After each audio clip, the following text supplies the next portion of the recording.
नमस्कार। इस वीडियो में हम लोग देखेंगे मैथ्स क्वेश्चंस ऑफ डे का पार्ट 2। इसमें मैथ्स के कुछ इंपॉर्टेंट क्वेश्चंस को लेंगे जो ऑल एग्जाम्स के लिए मोस्ट इंपॉर्टेंट होंगे और इस क्वेश्चन से रिलेटेड जितने कंसेप्ट और ट्रिक्स हो सकते हैं उन सबको इसमें सीखेंगे। फ्रेंड्स, पहला प्रश्न है आपके स्क्रीन पर। इस प्रश्न को पहले खुद से सॉल्व करने का कोशिश करेंगे। यदि सॉल्व हो जाए तो कमेंट बॉक्स में आंसर बताने का अवश्य कोशिश करेंगे। पहला प्रश्न में बोला गया है कि 1,00,000 रुपए की एक बिल पर प्रस्तावित 30% की छूट तथा 30% और 9% की दो लगातार छूट के बीच के अंतर को बताना है। इसमें दो तरह से छूट दिया गया है। एक बार दिया गया है 30% की छूट, सिंगल छूट दिया गया है 30%। फिर उसमें जो दिया गया है छूट एक 30% और 9% की दो लगातार छूटें दिया हुआ है। तो फ्रेंड्स, जब दो कंटिन्यू घटना होती है, दो लगातार कोई घटना घटती है, तब उससे प्रश्नों को सॉल्व करने के लिए ए बी फार्मूले का यूज करते हैं। आइए जानते हैं कि सबसे पहले कि ए बी फार्मूला क्या होता है। तो ए बी फार्मूला को जानने के लिए, जब ए बी फार्मूले में जैसे ए बी हो गया, ए माइनस नहीं है, ए बी ऐसे बोलते हैं। A B formula is equal to A plus minus A B divided by 100। यहाँ पर प्लस और माइनस जो चिन्ह है, साइन है, वो बदलते रहेंगे। कब बदलेंगे? जब छूट दिया जाएगा या कमी होगा तो माइनस में लेंगे, जब बढ़ेगा या लाभ होगा तब वहां पर उसको हम प्लस में लेंगे। तो ये फॉर्मूला तो आप समझ गए होंगे, लेकिन इस प्रश्न में जो एक सिंगल डिस्काउंट था 30% का, ये कौन सा था? सिंगल था, अकेला। और एक डबल डिस्काउंट दिया गया है, एक 30% और 9%। ये जो 30% और 9% की छूट दिया गया है उसको इस फॉर्मूले पर सेट करेंगे। जब छूट दिया गया है तो माइनस में लेंगे, तो -30 -9, अब यहाँ पर माइनस है और यहाँ भी माइनस है, तो माइनस माइनस प्लस होता है, तो 30 × 9 डिवाइडेड बाई 100 होगा। मैंने ए बी को यहाँ पर रख दिया, सेम टू सेम इसी फॉर्मूले पर इसको हमने सेट किया है। यहाँ पर आ गया -39, यहाँ पर आ गया प्लस। इसको हम करेंगे 1 0 से 1 0 कैंसिल, 29 27 और डिवाइडेड बाई, तो इतना हो गया 2.7। यहाँ पर हो गया 2.7।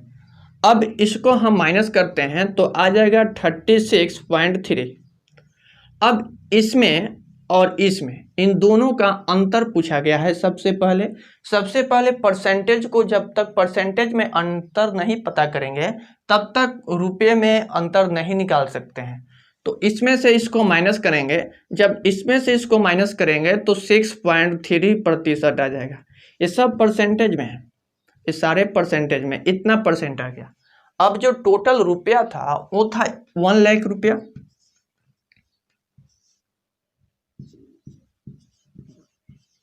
एक लाख रुपया था, इसको 6.3% से फाइंड करेंगे।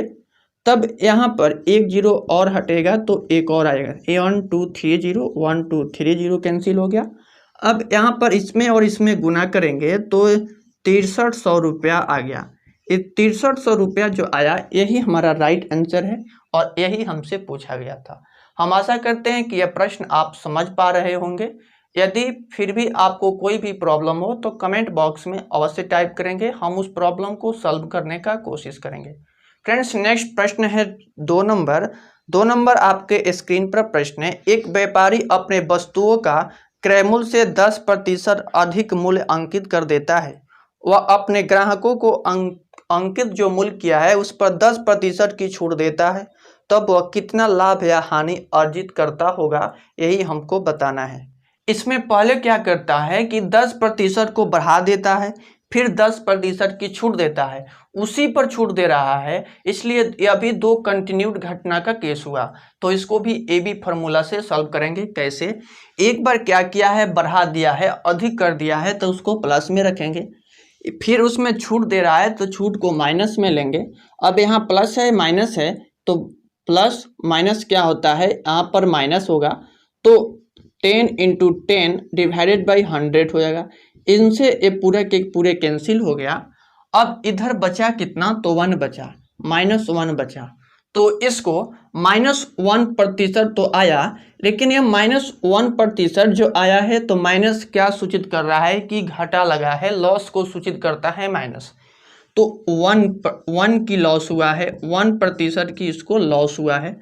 तो वही इसमें प्रश्न में पूछा गया है कि कितने प्रतिशत लाभ हुआ, हानि हुआ, तो 1% का लॉस हुआ है जो कि बी में दिया है, बी हमारा राइट आंसर है। नेक्स्ट प्रश्न है 3 नंबर।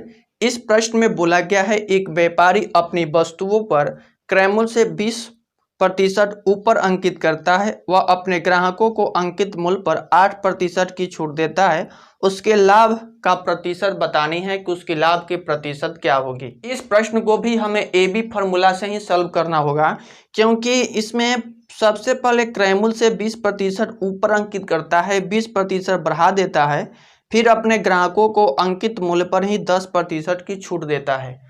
तो यह भी दो कंटिन्यूड घटना है, क्योंकि उसी वस्तु पर ये दोनों काम कर रहा है। पहले 20% बढ़ा दिया, फिर घटा दिया, तो माइनस प्लस माइनस हो गए। अब यहाँ पर 20 × 8 हो गया, डिवाइडेड बाई यहाँ पर 100 हो गया, एक जीरो से एक जीरो कैंसिल हो गया, यहाँ पर 2 × 10 हो गया, 8/5 हो गया। इसमें से इसको माइनस करेंगे 8 में से, तो 8 में से आएगा तो 12 हो जाएगा। यहाँ पर इसमें भाग देंगे तो 8/5 होगा। अब यहाँ पर भाग देते हैं तो 5 के 5 होता है और 5 × 6 = 30 हो जाता है, इतना आया। अब इसमें से हम माइनस करेंगे तो आ जाएगा कितना, तो 10.4 इतना प्रतिशत आएगा।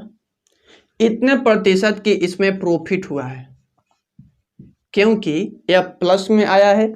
जब प्लस में आएगा तो प्रॉफिट होगा, जब माइनस में आएगा तो लॉस होगा। हम आशा करते हैं कि यह भी प्रश्न आप समझ गए होंगे। नेक्स्ट प्रश्न है 4 नंबर।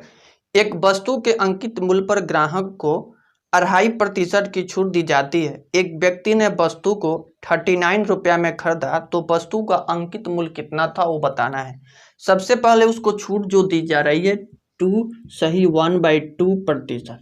अब इसको 2 दूनी 4 1 5, 5/2% होगा, 5/2% हो गया।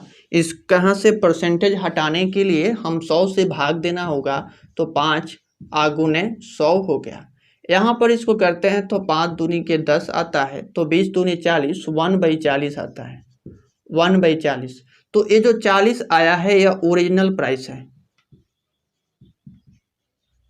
Original price. ये 40 जो है ओरिजिनल प्राइस है, और ऊपर वाला जो है वह डिस्काउंट है, डिस्काउंट है। तो इसको दिया कितने में है, तो 39 में बेचा ही है।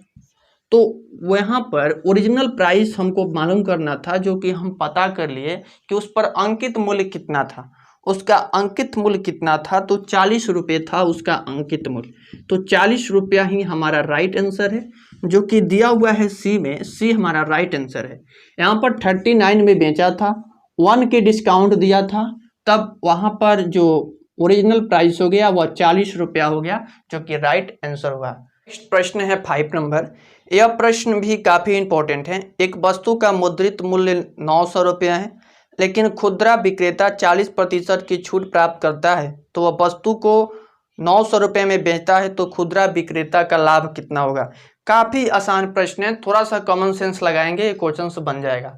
कैसे बनेगा, देखिए 900 रुपये किसी वस्तु पर अंकित मूल्य था। दुकानदार ने उसको जब खरीदने गया तो उसको 40% की छूट दे दिया, लेकिन ये व्यक्ति फिर लाया, तो ला करके अपने दुकान में फिर 900 रुपये में ही बेच दिया। तो उसको प्रॉफिट कितना हुआ होगा, 40% की प्रॉफिट हुआ होगा। जो उस दुकानदार ने उसको छूट दिया था वो छूट ये नहीं दे रहा है, तो इसीलिए यहाँ पर 40% की प्रॉफिट हुआ। तो यही हमसे पूछा हुआ है कि खुदरा विक्रेता का लाभ प्रतिशत कितना हुआ, तो 40% का हुआ प्रॉफिट। यही हमारा राइट आंसर हो गया। यदि आपको लगता है कि नहीं इसको सॉल्व करना है कंसेप्ट से, तो आइए इसको हम सॉल्व करके भी आपको दिखा देते हैं। सबसे पहले क्या है, 900 रुपया अंकित मूल्य था, उसका 40% की छूट मिला था, तो व्यक्ति वस्तु लाया कितने में था, अर्थात तो वस्तु को खरीदा कितने में था। यहाँ पर 900 रुपये था, इसमें 40% की जो छूट मिला था यहाँ 2 जीरो से 2 जीरो, यहाँ पर 9 चौका 36, 9 चौका 36, 300, 9 चौका 36, 360 रुपया। तो 900 में से 360 को माइनस करेंगे तो 540 आएगा। तो वह व्यक्ति ने इस वस्तु को 540 रुपया में खरीदा था, अर्थात एक क्रय मूल्य हुआ जिसको सीपी भी कहते हैं। ये इसका सीपी आ गया यहाँ पर 540 रुपया। अब यहाँ पर एक बात ध्यान देना है कि इस वस्तु को फिर ये व्यक्ति बेचा कितना में है, तो 900 रुपया में बेचा है। इसका फिर एसपी कितना है, तो 900 रुपया ही है। सेलिंग प्राइस फिर 900 रुपया है। तो अब देखना है कि इन दोनों के बीच प्रॉफिट इसको कितना हो रहा है, तो लाभ कितना हो रहा है। इसको लाभ कितना हो रहा है, तो इसके लिए 900 माइनस 540 इसमें से करेंगे तो आएगा 360। अब इतना प्रॉफिट आ गया। अब हमें यहाँ पर प्रॉफिट परसेंटेज बताना है। प्रॉफिट परसेंटेज इक्वल टू यहाँ पर 360 डिवाइडेड बाई इसका अंकित मूल्य कितना था, तो 900 रुपया था। तो 900 को यहाँ पर रखेंगे और गुने 100 करेंगे। यहाँ पर 1 जीरो से 1 जीरो, इस जीरो से 1 जीरो कैंसिल, यहाँ पर 9 चौका 36, यहाँ पर आ गया 40। तो यही 40% आ गया आंसर। यहाँ पर कंसेप्ट से मैंने सॉल्व कर दिया और यहाँ पर डायरेक्ट बन गया था। थोड़ा सा कॉमन सेंस लगाएंगे तो क्वेश्चंस बहुत ही आसानी से सॉल्व हो जाता है। तो 40% यहाँ भी आया और यहाँ पर भी 40% आया। हम आशा करते हैं कि इन सभी प्रश्नों को आप समझ पा रहे होंगे। इस तरह से जितने भी ये सारे प्रैक्टिस के लिए क्वेश्चंस आते हैं और इन सारे क्वेश्चंस को प्रैक्टिस करना काफ़ी इंपॉर्टेंट है नेक्स्ट एग्जाम्स के लिए। तो फ्रेंड्स, यदि वीडियो पसंद आ रही हो तो वीडियो को लाइक करें। चैनल पर पहली बार आए हैं तो चैनल को सब्सक्राइब कर लें। साथ ही अपने दोस्तों के बीच इस वीडियो को अवश्य शेयर करें। तो फ्रेंड्स, मिलते हैं नेक्स्ट वीडियो में। तब तक के लिए बाय बाय, टेक केयर।